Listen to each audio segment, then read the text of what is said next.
IPL 2025 సీజన్లో వరుసగా 4వ ఓటమి చూసినటువంటి ఎస్ఆర్హెచ్ పాయింట్ల పట్టికలో ఇంతకంటే దిగజారటానికి ఇంకా ఏమీ లేదు కాబట్టి అట్టడుగున అదే 10వ స్థానంలో కొనసాగుతుంది. మరోవైపు వరుసగా 3వ గెలుపుతోటి గుజరాత్ టైటాన్స్ 4వ స్థానం నుండి పాయింట్ల పట్టికలో 2వ స్థానానికి ఎగబాకింది. ఇప్పటి వరకు ఒకే ఒక మ్యాచ్లో గెలిచి వరుసగా 4 మ్యాచ్లలో ఓడినటువంటి ఎస్ఆర్హెచ్కు ప్లే ఆఫ్స్ అవకాశాలు ఇక కష్టమే.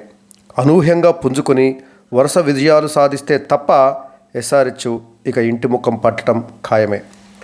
ఈ ఓటమికి కూడా ప్రధానమైనటువంటి కారణము బ్యాటర్లదే. ఏ బ్యాటింగ్ అయితే ఎస్ఆర్హెచ్కు బలం అనుకున్నారో అదే బ్యాటింగు బలహీనంగా మారి ఎస్ఆర్హెచ్కు ఈ పరిస్థితిని తీసుకొచ్చింది. గుజరాత్ టైటాన్స్తో నిన్న ఆదివారం నాడు జరిగినటువంటి మ్యాచ్లో ఎస్ఆర్హెచ్ 7 వికెట్ల తేడాతోటి ఘోరంగా ఓటమి పాలైంది. హైదరాబాద్ లోకల్ బాయ్ మహమ్మద్ సిరాజు ఎస్ఆర్హెచ్ను ఘోరంగా దెబ్బతీశాడు. మహమ్మద్ సిరాజ్తో పాటుగా సాయి కిషోర్, ప్రసిద్ధ కృష్ణ విజృంభించడంతో తొలుత బ్యాటింగ్ చేసినటువంటి ఎస్ఆర్హెచ్ నిర్ణీత 20 ఓవర్లలో 8 వికెట్ల నష్టానికి 152 పరుగులు మాత్రమే చేయగలిగింది. ఇక ఆ లక్ష్యాన్ని గుజరాత్ టైటాన్స్ ఆడుతూ పాడుతూ ఛేదించింది. కెప్టెన్ శుభ్మన్ గిల్తో పాటుగా వాషింగ్టన్ సుందర్, రూథర్ఫర్డ్ రాణించడంతో కేవలం 3 వికెట్లు మాత్రమే కోల్పోయి లక్ష్యాన్ని ఛేదించింది గుజరాత్ జట్టు. 153 పరుగుల విజయ లక్ష్యంతో బ్యాటింగ్ ప్రారంభించినటువంటి గుజరాత్ 15 పరుగులకే 2 వికెట్లు కోల్పోవడంతో ఎస్ఆర్హెచ్ అభిమానుల్లో విజయంపైన ఆశలు చిగురించాయి. ఓపెనర్ సాయి సుదర్శన్ను మహమ్మద్ షమి 3వ ఓవర్లో అవుట్ చేస్తే 3వ స్థానంలో బ్యాటింగ్కి వచ్చినటువంటి జోస్ బట్లర్ను కెప్టెన్ కమిన్స్ డకౌట్ చేశాడు. దీంతో మ్యాచ్ పైన కాస్త ఆసక్తి పెరిగింది. అయితే 4వ స్థానంలో బ్యాటింగ్కి వచ్చినటువంటి వాషింగ్టన్ సుందర్ ఎస్ఆర్హెచ్ ఆశలపైన నీళ్లు చల్లాడు.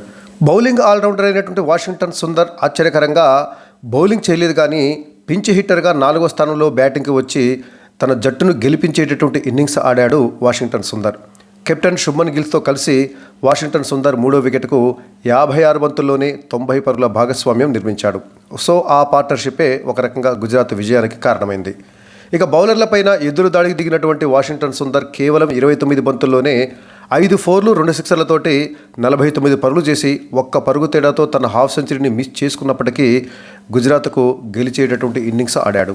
వాషింగ్టన్ సుందర్ అవుట్ అయిన తర్వాత 5వ స్థానంలో బ్యాటింగ్ వచ్చినటువంటి రూథర్ఫర్డ్ చివర్లో చెలరేగాడు. కేవలం 16 బంతుల్లోనే 6 4లు 1 6 తోటి 35 పరుగులు చేసి నాట్అవుట్గా నిలవగా, ఇక ఓపెనర్గా వచ్చినటువంటి కెప్టెన్ శుభ్మన్ గిల్ సమయోచితంగా బ్యాటింగ్ చేసి 3వ వికెట్కు వాషింగ్టన్ సుందర్ తోటి 4వ వికెట్కు రూథర్ఫర్డ్ తోటి కలిసి చక్కటి భాగస్వామ్యాన్ని నిర్మించి 61 పరుగులతోటి నాట్అవుట్గా నిలిచి కెప్టెన్సీ ఇన్నింగ్స్తో తన జట్టును గెలిపించాడు శుభ్మన్ గిల్. దీంతో 16.4 ఓవర్లలోనే కేవలం 3 వికెట్లు మాత్రమే కోల్పోయినటువంటి గుజరాత్ టైటాన్స్ 7 వికెట్ల తేడాతో ఘన విజయం సాధించింది. ఇక ఎస్ఆర్హెచ్ బౌలర్లలో మహమ్మద్ షమి 2 వికెట్లు తీస్తే కమిన్స్ 1 వికెట్ మాత్రమే తీశారు. ఇక మిగతా బౌలర్లంతా విఫలమయ్యారు.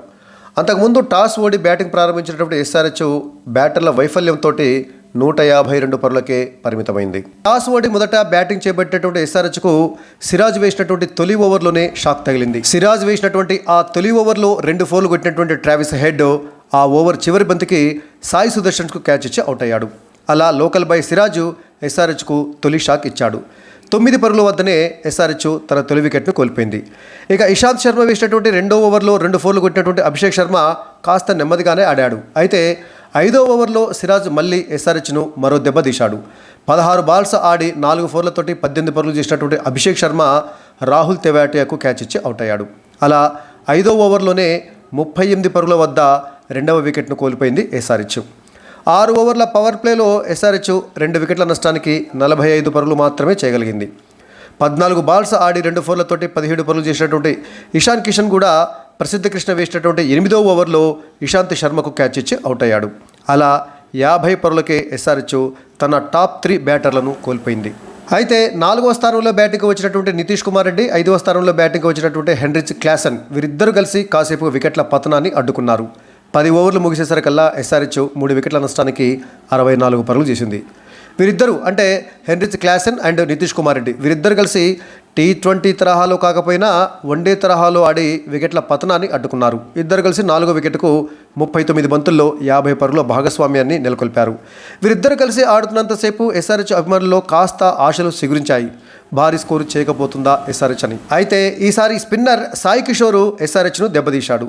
సాయి కిషోర్ వేసినటువంటి 14వ ఓవర్లో హెన్రిచ్ క్లాసన్ బౌల్డ్ కావడంతో మళ్ళీ వికెట్ల పతనానికి తెరలేచినట్లయింది. 19 బాల్స్ ఆడినటువంటి క్లాసెన్ 2 4లు 1 సిక్సర్ తోటి 27 పరుగులు చేసి అవుట్ అయ్యాడు. ఆ తర్వాత మళ్ళీ సాయి కిషోరే ఎస్ఆర్హెచ్ను దెబ్బతీశాడు. 16వ ఓవర్లో నితీష్ రెడ్డిని అవుట్ చేశాడు సాయి కిషోర్. అలా కాస్త నిలదొక్కున్నటువంటి ఇద్దరిని అంటే Heinrich Klaasen and Nitish Kumar Reddy వీరిద్దరిని సాయి కిషోరే అవుట్ చేశాడు. 34 బంతులు ఎదుర్కొన్నటువంటి నితీష్ కుమార్ రెడ్డి 3 4లతోటి 37 పరుగులు చేసి ఎస్ఆర్హెచ్ ఇన్నింగ్స్లో టాప్ స్కోరర్గా నిలిచాడు.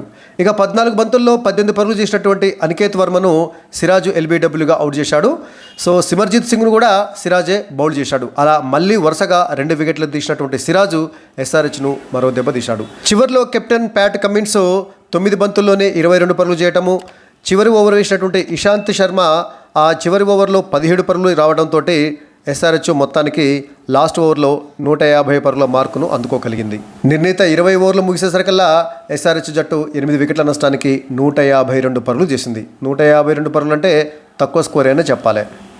మొదట్లోనే 3 వికెట్లు కోల్పోయి ఇబ్బందులో పడ్డటువంటి ఎస్ఆర్హెచ్ను మధ్యలో నితీష్ కుమార్ రెడ్డి, క్లాసెన్ వీరిద్దరు కలిసి హాఫ్ సెంచరీ పార్ట్నర్షిప్ తోటి ఆదుకున్నప్పటికీ ఆ తర్వాత మళ్ళీ వారిద్దరు వెంటనే అవుట్ కావటం, చివరిలో వేగంగా వికెట్లను కోల్పోవడంతో ఎస్ఆర్హెచ్ 152 పరుగులకే పరిమితం కాక తప్పలేదు. మొత్తంగా నితీష్ కుమార్ రెడ్డి 31 పరుగులతోటి టాప్ స్కోరర్గా ఉంటే ఆ తర్వాత హెన్రిచ్ క్లాసెన్ 27 పరుగులతోటి సెకండ్ టాప్ స్కోరర్గా ఉన్నాడు. ఇక చివరిలో కమిన్స్ 9 బంతుల్లోనే 22 పరుగులు చేయడంతో ఎస్ఆర్హెచ్ 150 పరుగులను దాటగలిగింది. ఇక గుజరాత్ టైటాన్స్ బౌలర్ల విషయానికి వచ్చినట్లయితే మహమ్మద్ సిరాజ్ అద్భుతంగా బౌలింగ్ చేసి అదరగొట్టాడు.